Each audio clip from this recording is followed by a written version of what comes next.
The Frog Prince.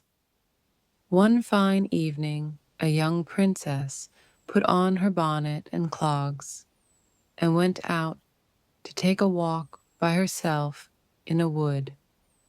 And when she came to a cool spring of water that rose in the midst of it, she sat herself down to rest a while. Now she had a golden ball in her hand, which was her favorite plaything, and she was always tossing it up into the air and catching it again as it fell. After a time, she threw it up so high that she missed catching it as it fell, and the ball bounded away and rolled along upon the ground, till at last it fell down into the spring. The princess looked into the spring after her ball, but it was very deep, so deep that she could not see the bottom of it. Then she began to bewail her loss and said, "Alas, if I could only get my ball again, I would give all my fine clothes and jewels and everything that I have in the world." Whilst she was speaking, a frog put its head out of the water and said, "Princess, why do you weep so bitterly?" "Alas," said she, "what can you do for me, you nasty frog? My golden ball has fallen into the spring." The frog said, "I want not your pearls and jewels and fine clothes. But if you will love me and let me live with you and eat from off your golden plate and sleep upon your bed, I will bring you your ball again." "What nonsense," thought the princess.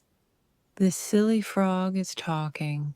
He can never even get out of the spring to visit me, though he may be able to get my ball for me. And therefore I will tell him he shall have what he asks." So she said to the frog, "Well, if you will bring me my ball, I will do all you ask." Then the frog put his head down and dived deep under the water, and after a little while he came up again with the ball in his mouth and threw it on the edge of the spring. As soon as the young princess saw her ball, she ran to pick it up, and she was so overjoyed to have it in her hand again that she never thought of the frog, but ran home with it as fast as she could. The frog called after her, "Stay, princess, and take me with you as you said." But she did not stop to hear a word. The next day, just as the princess had sat down to dinner, she heard a strange noise.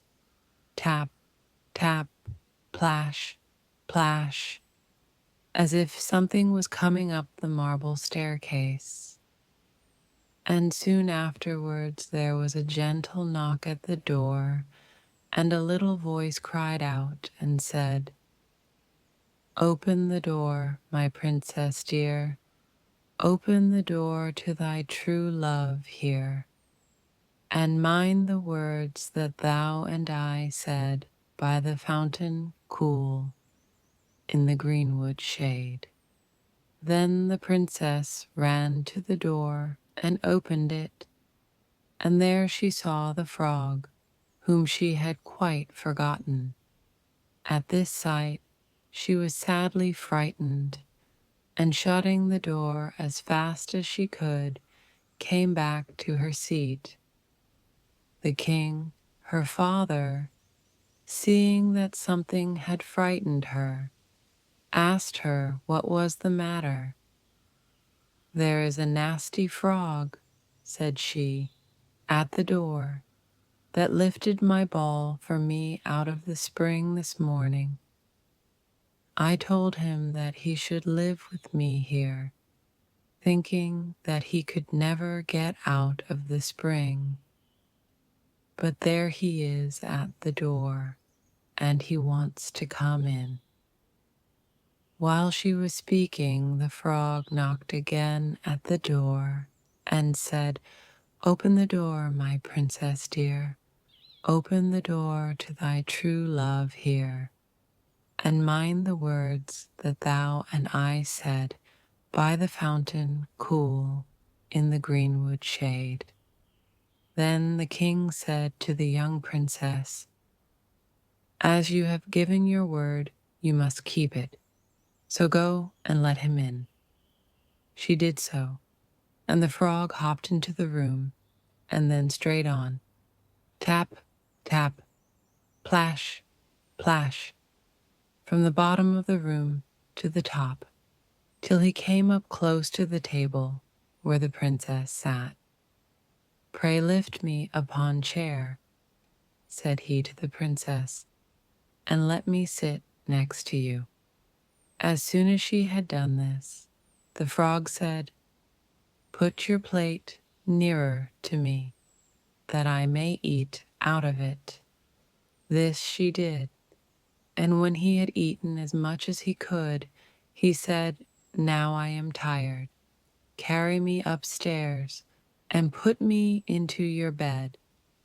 And the princess, though very unwilling, took him up in her hand and put him upon the pillow of her own bed, where he slept all night long. As soon as it was light, he jumped up, hopped downstairs, and went out of the house. "Now then," thought the princess, "at last he is gone, and I shall be troubled with him no more."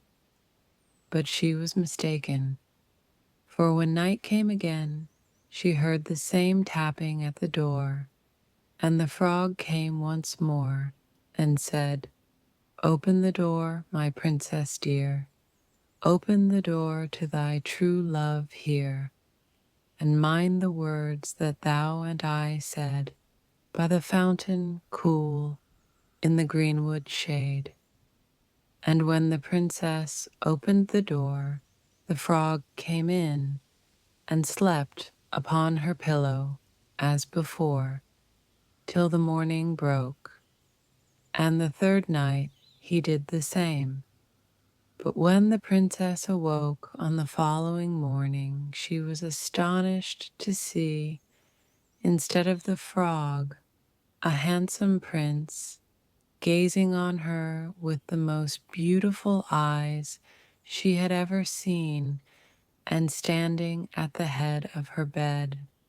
He told her that he had been enchanted by a spiteful fairy who had changed him into a frog, and that he had been fated so to abide till some princess should take him out of the spring and let him eat from her plate and sleep upon her bed for 3 nights. "You," said the prince, "have broken his cruel charm, and now I have nothing to wish for but that you should go with me into my father's kingdom, where I will marry you and love you as long as you live." The young princess, you may be sure, was not long in saying yes to all this. And as they spoke, a gay coach drove up with 8 beautiful horses, decked with plumes of feathers and a golden harness. And behind the coach rode the prince's servant, faithful Heinrich, who had bewailed the misfortunes of his dear master during his enchantment so long and so bitterly that his heart had well nigh burst. They then took leave of the king and got into the coach with 8 horses, and all set out, full of joy and merriment, for the prince's kingdom, which they reached safely. And there they lived happily a great many years.